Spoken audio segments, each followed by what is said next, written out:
IPL match মানেই টান টান উত্তেজনা, আর এইবারে টান টান উত্তেজনার মধ্য দিয়েই আইপিএল শুরু হয়েছিল। এবারের আইপিএল এ পাঞ্জাব কিংস পরপর 7টি ম্যাচই জিতেছিলেন।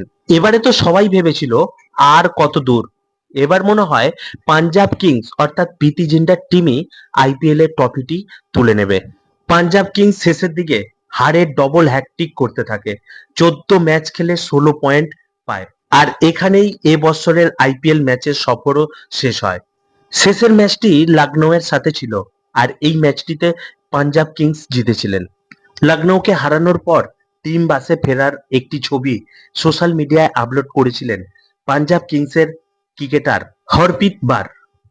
এই ছবিতে প্রিয়াংশুর পাশে লেখা ছিল স্লোগান, অর্থাৎ এলো পাথারি মেরে রান করে নেওয়া। আর্শদীপের পাশে লেখা ছিল ব্লগার, অর্থাৎ সোশ্যাল মিডিয়ার দৌলতে জনপ্রিয়। এই ছবিতে ভারতের অবসরপ্রাপ্ত ক্রিকেটার যুবরাজ সিং কমেন্ট করেন, সবাইকে জুতো পেটা করার সময় চলে এসেছে। এই কমেন্টটি তিনি মজার ছলেই করেছিলেন, কিন্তু পাঞ্জাব কিংস আইপিএল থেকে বাদ পড়ার পর নেটিজেনদের বক্তব্য, যুবরাজ সিং হয়তো বুঝতে পেরেছিলেন যে পাঞ্জাব আইপিএল থেকে বিদায় নেবে, এটি যেন যুবরাজ সিং আগে থেকেই অনুমান করেছিলেন।